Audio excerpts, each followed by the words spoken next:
एक बार की बात है, जैक नाम का एक युवक था जो छोटे से गांव में रहता था। वह एक मेहनती एवं महत्वाकांक्षी आदमी था, लेकिन ऐसा कभी नहीं लगा कि उसकी किस्मत इतनी अच्छी है। अपने सर्वोत्तम प्रयासों के बावजूद वह जीवन में कभी आगे नहीं बढ़ पाया। वह ऐसा व्यक्ति था जो हमेशा अवसरों से चूक जाता और कभी भी सही समय पर सही जगह पर नहीं दिखाई देता। एक दिन जैक ने एक अमीर व्यापारी के बारे में सुना जो एक दूर देश की यात्रा पर उसके साथ जाने के लिए भरोसेमंद व्यक्ति को तलाश रहा था। व्यापारी ने वादा किया कि जो कोई भी उसके साथ यात्रा में शामिल होने के लिए पर्याप्त बहादुर होगा, उसे एक बड़ी राशि का भुगतान करेगा। जैक इस अवसर से चकित हो गया था और उसने जोखिम लेने का फैसला किया। वह व्यापारी के पास पहुंचा और साथ चलने को कहा। व्यापारी सहमत हो गया और जैक उत्साह के साथ चांद पर था। यात्रा लंबी और कठिन थी, लेकिन जैक ने कभी अपना दृढ़ निश्चय नहीं खोया। वह हमेशा सुबह सबसे पहले उठते ही और रात को सबसे सोने के बाद वह सोता। वह कड़ी मेहनत करता और व्यापारी से सीखने के लिए हमेशा उत्सुक रहता। व्यापारी जैक की कार्य नीति से बहुत प्रभावित था और उस पर भरोसा करने लगा। एक दिन व्यापारी ने जैक को बताया कि वे एक ऐसी भूमि पर जा रहे हैं। व्यापारी ने जैक से कहा कि उसने एक गुप्त मार्ग के बारे में सुना है जो हीरे की खान तक जाता है और वह उसे खोजना चाहता है। इस तरह साहसी कार्य का हिस्सा बनने पर जैक बहुत खुश हुआ। अंत में दोनों भूमि पर पहुंचे और गुप्त मार्ग की खोज करने लगे।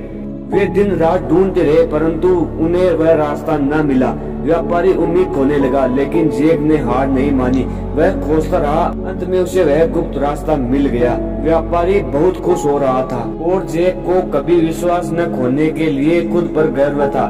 जैसे ही उन्होंने गलियारे में प्रवेश किया, जैक हर जगह चमकते हीरे देख रहा था। वह यह नजारा देखकर चकित हो रहा था। उसे विश्वास ही नहीं हो रहा था कि वह वास्तव में हीरे की खान में खड़ा है। व्यापारी अधिक से अधिक हीरे इकट्ठा करने लगा, लेकिन जैक ने देखा कि व्यापारी अपने उचित हिस्से से अधिक ले रहा है। उसने व्यापारी का सामना किया, जिसने हंसते हुए कहा कि उसने जैक की यात्रा का भुगतान किया है और उसने जितने हीरे चाहिए उतने ही हीरे लेने का पूरा अधिकार है। जैक व्यापारी से निराश था और उसे एहसास हुआ कि उसका लालच उस पर हावी हो रहा है। जैक ने व्यापारी के लालची तरीकों में भाग लेने से इनकार कर दिया और अपने लिए कुछ हीरों के साथ खदान छोड़ने का फैसला किया। घर वापस आने की यात्रा पर जैक के साथ जो कुछ भी हुआ था, जैक ने उस पर विचार किया और महसूस किया कि उसके पास चुनाव करने का विकल्प था। वह अपने लालच में व्यापारी के साथ जुड़ सकता था, लेकिन इसके बजाय उसने ईमानदारी और निष्पक्ष रहना चुना। जैक ने महसूस किया कि कभी कभी यह गंतव्य के बारे में नहीं बल्कि यात्रा के बारे में है।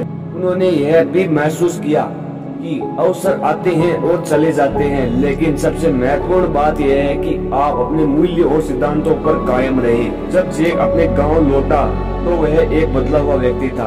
उसने अपने द्वारा एकत्र किए गए हीरों का उपयोग कम भाग्यशाली लोगों की मदद करने के लिए किया और समुदाय को एक सफल एवं सम्मानित सदस्य बनने के लिए एक नए ज्ञान का उपयोग किया। उसने अपना शेष जीवन गौरव और गरिमा के साथ व्यतीत किया और हीरे की खान में उसने जो सबक सीखा उसे कभी नहीं भूला। कहानी से हमें यह सीखने को मिलता है कि अवसर आते रहते हैं और चले जाते हैं, लेकिन जो वास्तव में मायने रखता है वो हमारा चरित्र और वे मूल्य हमें प्रिय हैं। प्रलोभन और लालच के बावजूद हमें ईमानदार और निष्पक्ष रहने का प्रयास करना चाहिए। तो आज की वीडियो में इतना। अगर आपको कहानी अच्छी लगी तो वीडियो को लाइक कर देना और चैनल को सब्सक्राइब कर